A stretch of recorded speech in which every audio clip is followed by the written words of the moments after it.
Hey guys, Cookie here along with Swanee, and it is time for yet another podcast between the two of us. Got a couple video game topics to talk about. Talk about the potential raise in price in the next-gen console video games.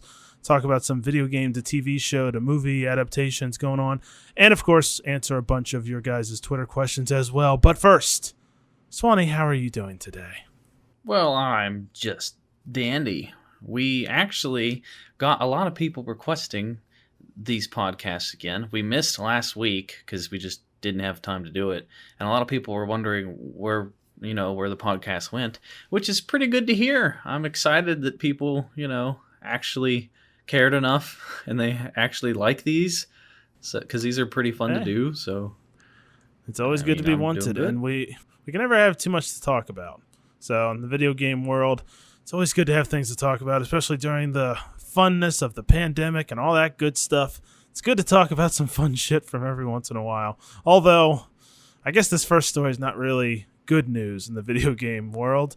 But it was released that NBA 2K21 announced that their just original base game without any extra content was going to cost $70 on the next-gen consoles. I believe it's still going to cost $60 on all the other consoles, but as far as the next-gen PS5, Xbox Series X, it's going to cost $70.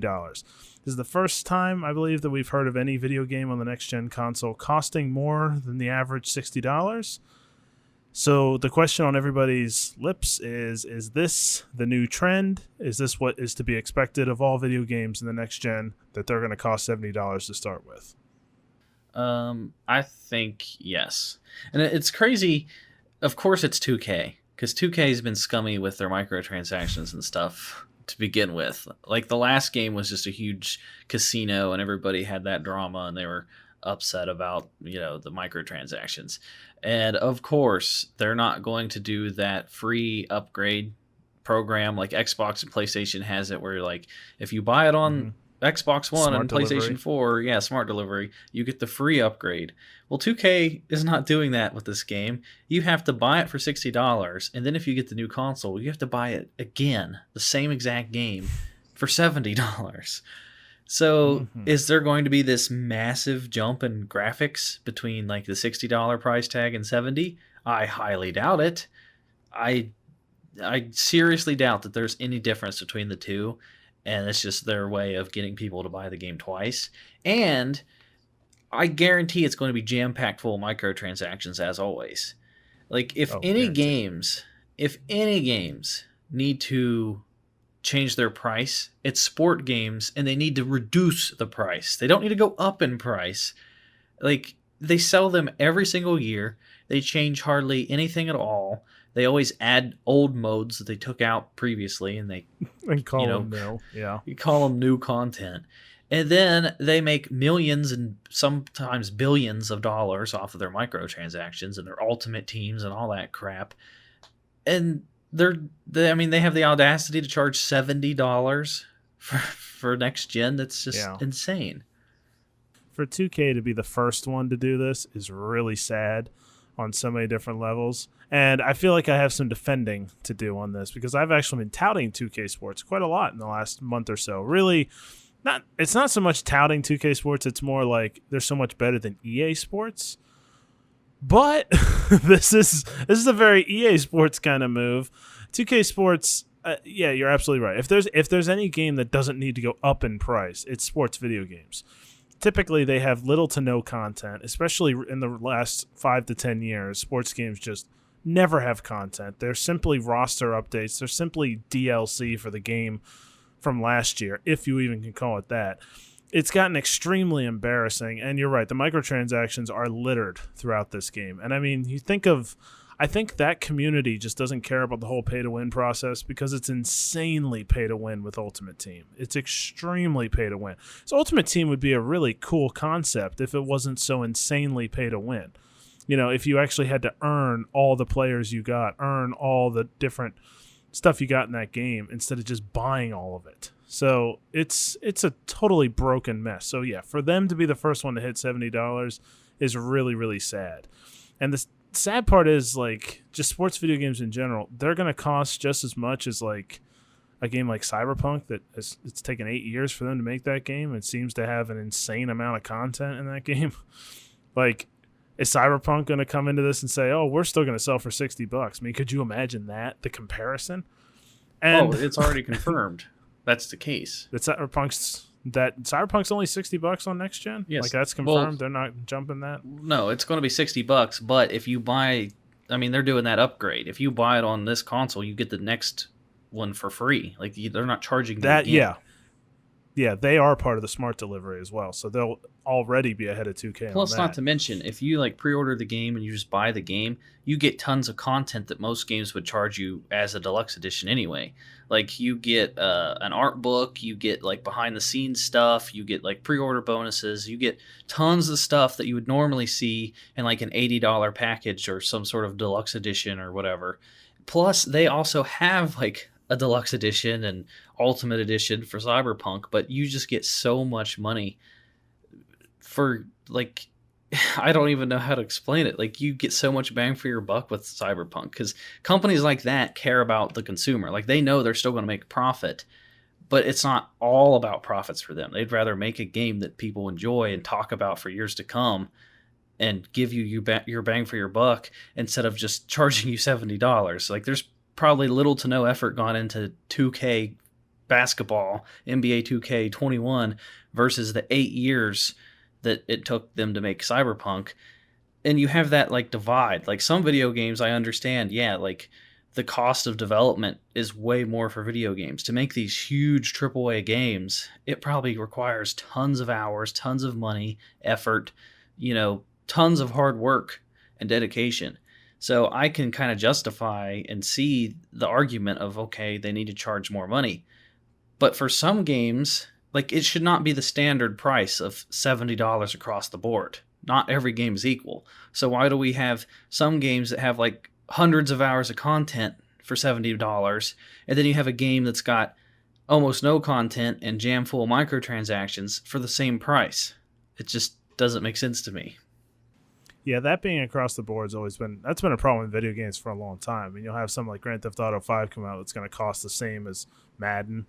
That's the same game it was last year. I mean, that's always been a problem. That's never really should have been the standard. But I think, this could really backfire on NBA 2K too, because I was always kind of wondering, whatever that first video game was going to be that was going to cost that extra $10, because I feel like we've been waiting for this for a really long time. I wondered if that was going to hurt their sales, or if everybody else jumps on the ship so fast to also cost $70 that it won't really make a difference. But there's a chance that this could hurt NBA 2K. But for them to be the first one to come out at $70 is really, really sad because they're one of the most. Plus, they have the Kobe Bryant edition, which is tied to $100. Mamba edition. You don't get the Mamba edition if you buy the regular game. You have to buy the $100 edition if you want to, honor Kobe Bryant. It's scummy. That feels disgusting. Like an extra level of scummy. It's just taking advantage of a guy's death. Yeah. It's like, oh yeah, that's really nice. And then tying it behind the $100, it's just oof. Plus, yeah, and what are you gonna get? Just a shit ton of like points that you can spend on your ultimate team. Probably for more $30 stuff extra to gamble. dollars. Yeah, who for knows? Another half of a video game.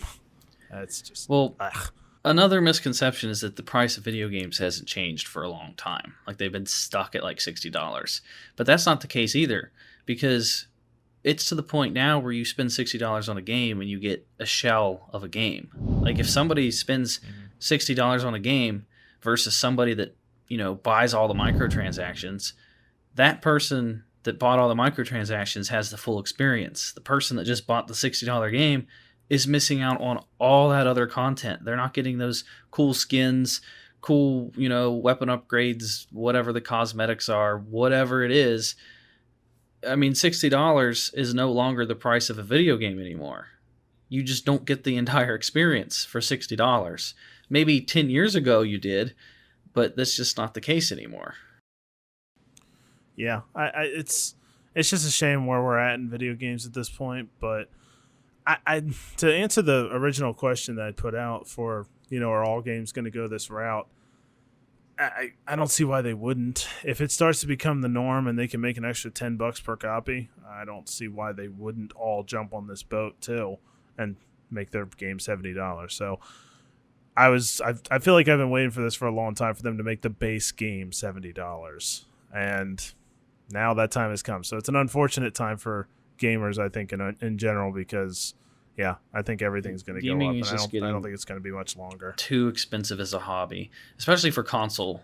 Like, I'm going to probably just switch to PC because you don't have to deal with the extra costs. But on console, you have to, like, let's use Xbox, for example. You have to buy the Xbox. So there you go. That's a couple $100. Let's say the new Xbox is $500. $500. Then you have to buy Xbox Live. Compared to what some people were saying. Yeah, but Xbox Live, $60 a year. That's just to play online. Then you have to buy the game itself, which will be $70. That's even more.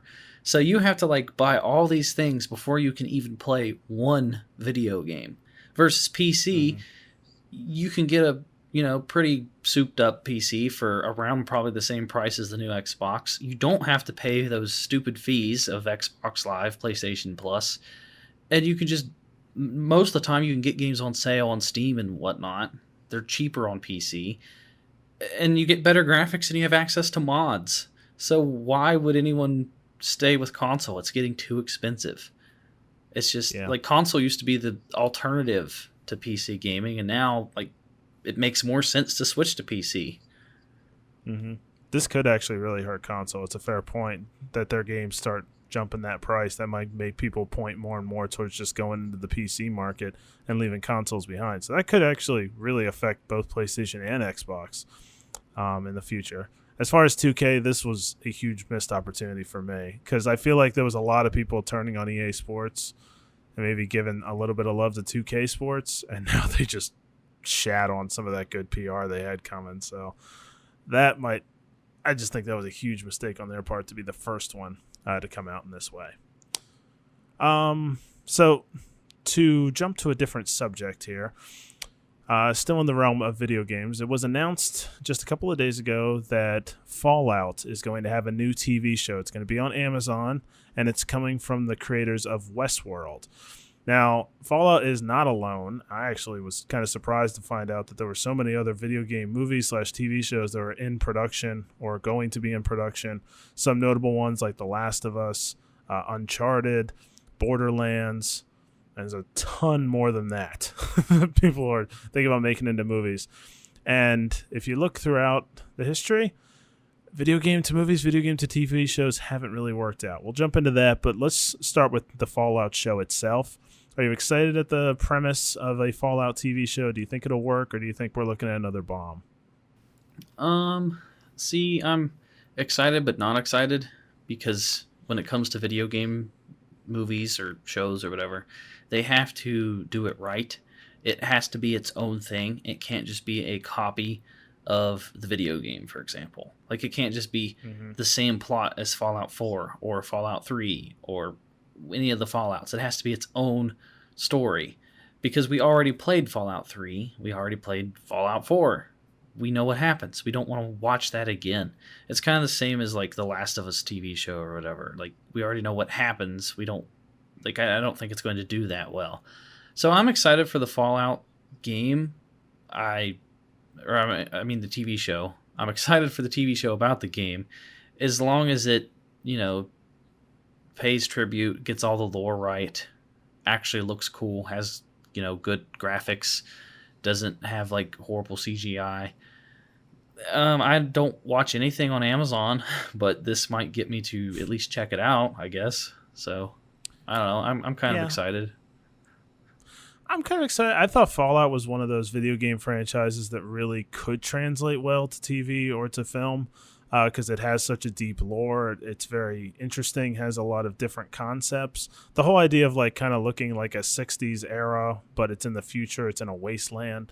That kind of stuff, or not even 60s, I think it might be even older than that. But anyway, point is like that kind of retro feel, but also in a sci-fi setting is kind of a neat little thing that they can play around with. But I'm always afraid for video games turning into movies or TV shows because it's been such a horrendous history of video games going into live action and stuff. It just has never. I don't think it's ever worked. I think Detective Pikachu was the most successful ever, and that's really sad because that wasn't that. I mean, it's successful money wise. That's very loosely based. It's based on Pokemon, but like it's not based on a specific like video game or anything. They just took the idea of Pokemon. Well, it's based on the Detective Pikachu video game, which does have like a normal man talking as Pikachu and stuff, but it's got a loose base on the whole Pokemon universe, I guess. So I think it could work. You're right. This TV show has to be very different than the rest of Fallout. You know, they can obviously still have vaults, and they should have vaults.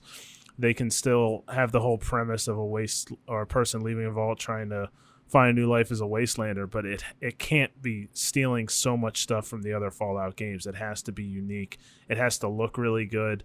I would imagine the budget needs to be really, really high for this to look really good. Like this, I mean, to create an entire Fallout wasteland, it would take an immense budget, and it'll take some pretty impressive CGI that Amazon will have to put together too. The thing is about the Westworld, I don't know if you've seen Westworld before. I've seen it. It's kind of the right kind of people, I feel like, to make the Fallout game. The Westworld had it's a very science fiction-y kind of TV show, and obviously it's set in a Western kind of feel at the same time. So that kind of works with the whole Fallout sci-fi mixed with some retro at the same time. So that kind of fits in that area. And they run it really well. It's got great acting. It's insanely confusing.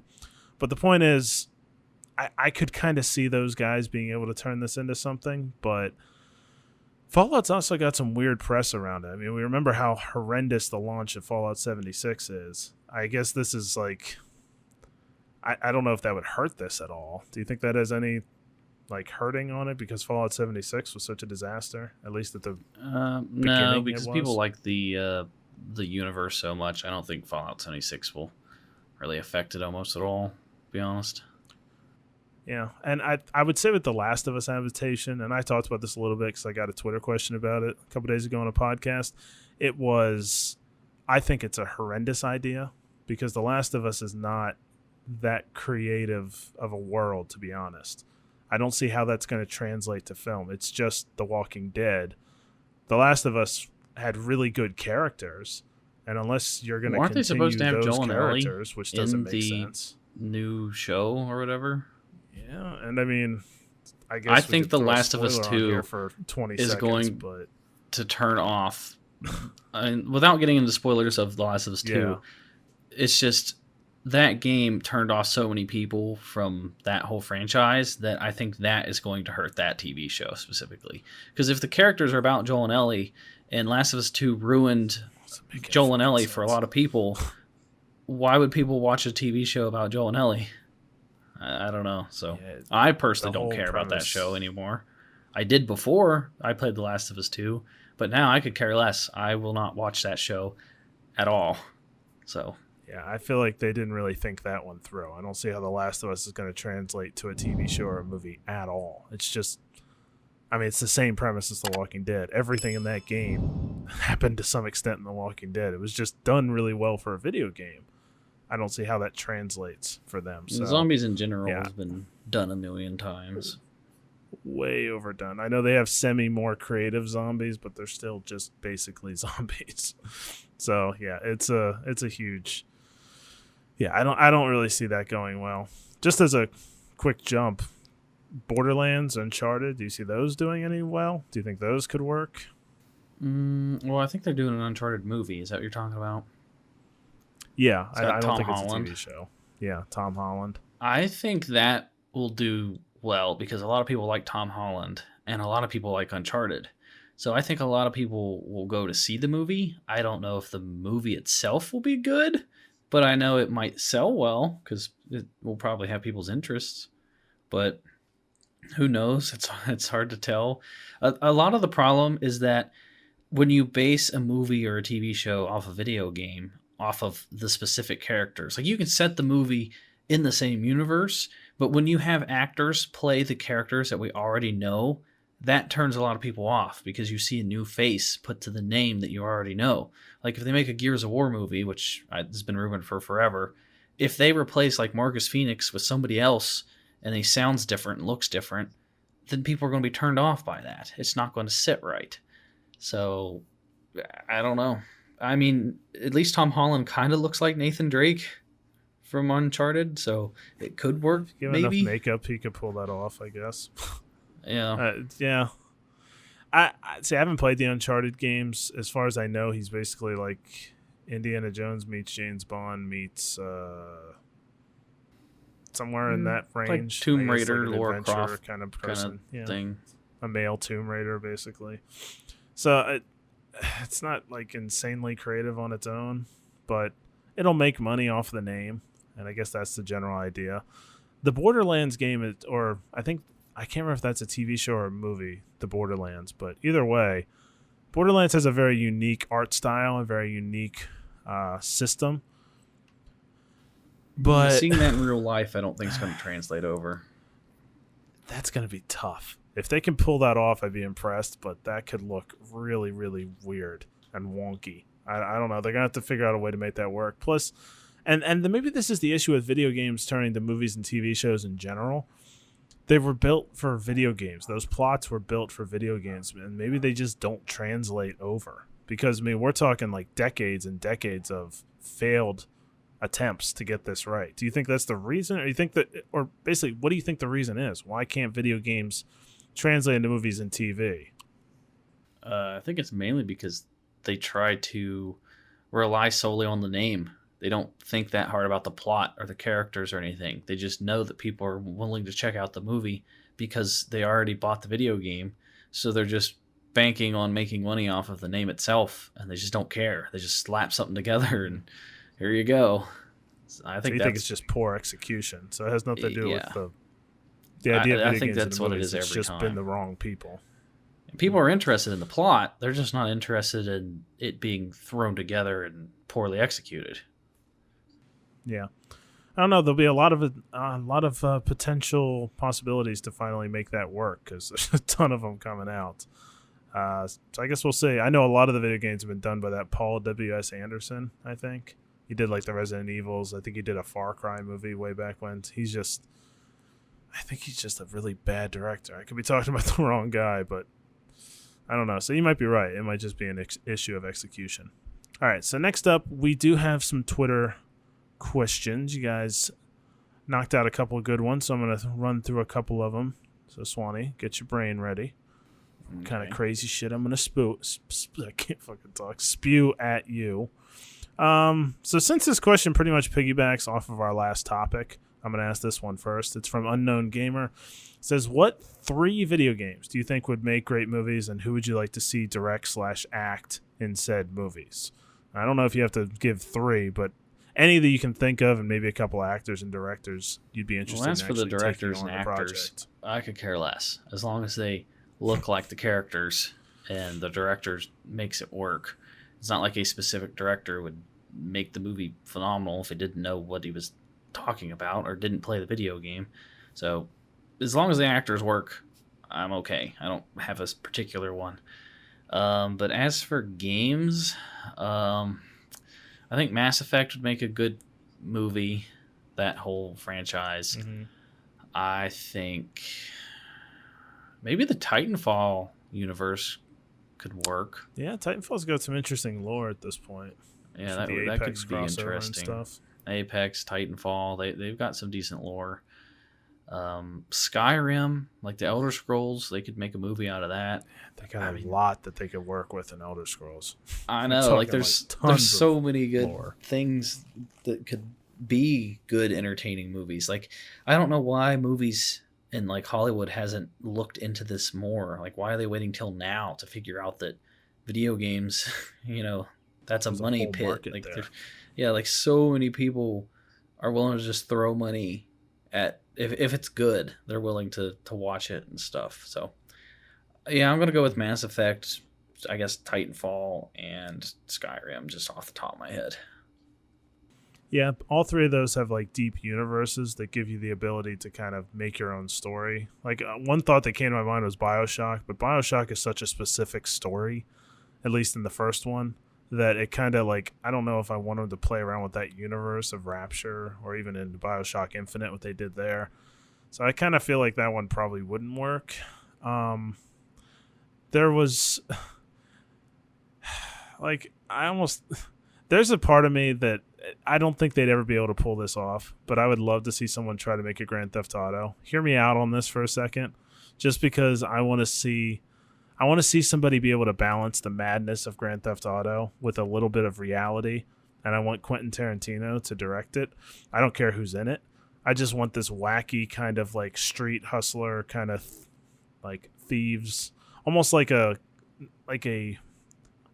let me think, a much less serious Godfather movie, where it's like a crime syndicate, but they're not as like elegant as like the mafia is. They're more just kind of crazy and all over the place. And to see Tarantino kind of do that would be awesome. And just to see random shit that you can do in Grand Theft Auto happen in this movie, like maybe a person like lays on the horn to somebody and the guy just gets out of the car and kills him, like you could do in Grand Theft Auto. Just crazy shit like that I think would be interesting. It's a wild idea. They'd probably never be able to do it.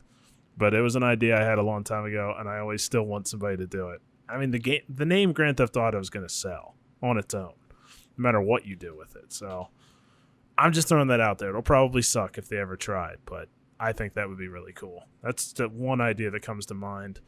And another one's Halo, because there's been talk of doing a Halo movie forever, and they're still talking about doing it. I mean, there's rumors still going around about it now. But, and that would have been, I think the original Halo idea was supposed to be done by Peter Jackson, of course, the Lord of the Rings fame. And I think it just fell apart, and it actually ended up, I think, becoming District 9, which was a pretty decent movie, but had kind of interesting effects and stuff. I don't know exactly what the whole story is there. But a Halo movie done right, done by somebody who can handle a giant universe like a Peter Jackson or something, that would be pretty badass. I think that could really work. There's a ton of lore to go with Halo, obviously. So that's two off the top of my head that I could think of. All right, so this kind of translates to something we were talking about during this podcast too. This comes from Joshua Sam, says, which gaming publisher / development studio do you guys think have made great games recently, and which of them do you guys think respect and treat their fans great? So basically, which good gaming publisher / development studio is there at this point? Honestly, I don't know. It's not a lot as there once was.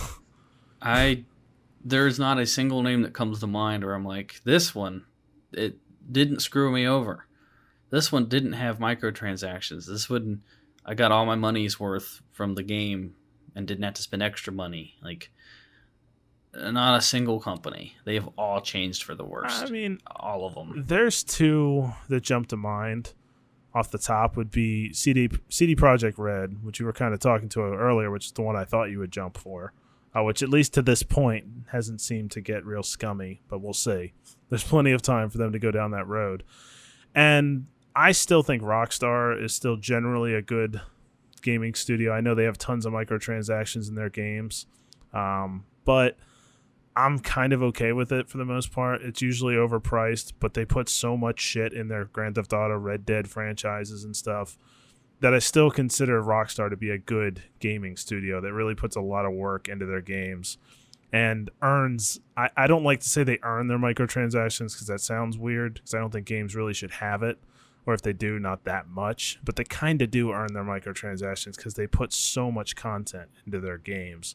It almost makes it worth it. So that's two publishers who I think to this point haven't been completely contaminated yet. But there's plenty of time. There's plenty of time for them to go down that route. Because there just doesn't seem to be that much punishment for a studio for doing the wrong things. You know, people keep buying their shit anyway. And I mean, you know, I'm just as guilty as anybody else. I still buy EA stuff all the time. And I just like those franchises too much. So would you agree, CD Projekt Red, Rockstar? I mean, CD Projekt Red, I'm going to wait until the game comes out for Cyberpunk. But I do agree with them up to this point. They seem to care about, their people, their audience. Grand Theft Auto and Red Dead. Rockstar, yes and no. It is pretty scummy how they have their game designed. They make it so it's like they try to break you down so that you spend money so that you can get the nice things.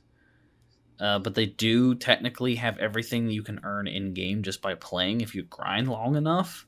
So at least that option's there. They don't have something solely 100% tied behind spending extra money. And the single player, there's a lot of stuff that they give you. Same with Red Dead. Like their online, they kind of abandoned, but there was so much content in Red Dead. So you know what? Yeah, I'll agree with both of those. I agree with Rockstar too. Another one that I actually really like, but that's kind of weird because they're under the umbrella of EA, is Respawn. Because I really like them as a studio, but it's hard to judge them because they're technically under EA. So it's like everything they do is also could end up being very scummy because EA's also got control of them. So I think they're a good studio for making games. I think DICE used to be a great studio for making games too, but EA over top of them, I guess that kind of hurts both of them a lot. But that's just a couple thoughts to me that I would throw into that. Let's see. Here's a bit of a change of pace. This comes from Blue Leader. It says, how would you change Season 8 of Game of Thrones? I know neither of us like Season 8. So if you could change Season 8, what would you do, Swanee? Make it longer. Make it like... That would be a start, yeah. 4 to 8 episodes longer. Like, it was so rushed. Yeah, it just felt like they took... easily could have been 4 more episodes, and they just wanted to get it over with. So yeah, make it longer. Give things more explanations than what they actually got. Draw out the whole Night King thing to more than 1 episode. Make the ending satisfying. I don't know. Everything was just rushed. It was. I guess the best way to sum it up is just add more episodes.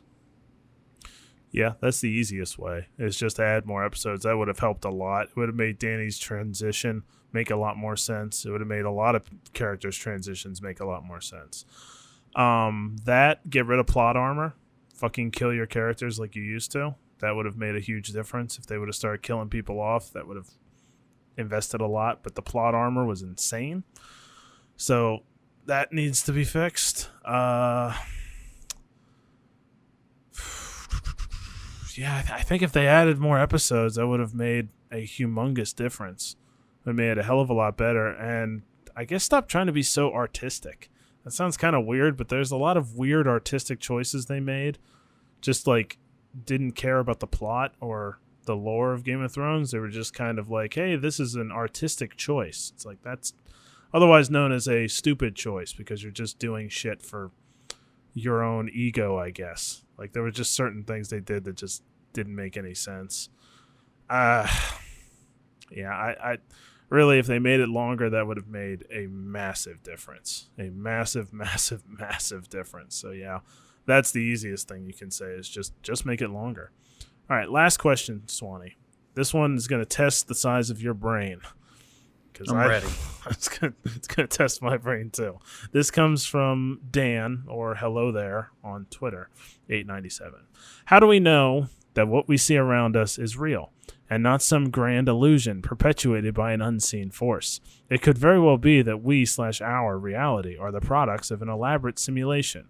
So is our civilization running in a simulation, or is our human experience real? So like the whole world is like Sims or something. Basically, yeah. Well, if it's not real, it's a pretty dang impressive simulation, with, it controls every individual. It's so complex that every individual has their own thought process and they can do their own actions and can think freely and act freely on their own.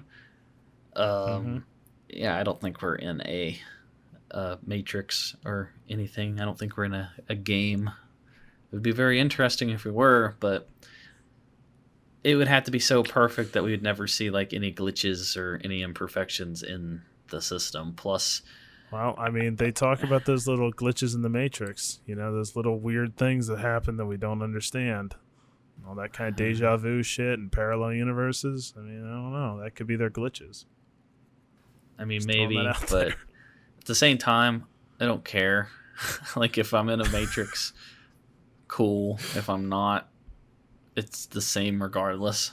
I have no control over either of the two. So, true. Let's just say that we are in one. I mean, I hope someone, like when I get unplugged, I wake up and it's like that video game from Rick and Morty where you live out somebody's life as the video game. Like once the game's over, you just wake up and you're like, oh, okay, I lived that entire person's life. And it in real time, it only took you like an hour. But in the game, it was the whole lifetime. That's, I don't know. That's creepy. But I don't think we are in one. I doubt it, but it also begs a lot of questions because if we are in an elaborate simulation, then what is their life? Well, the person that's running our simulation, are they in their own simulation? How far does the simulation go?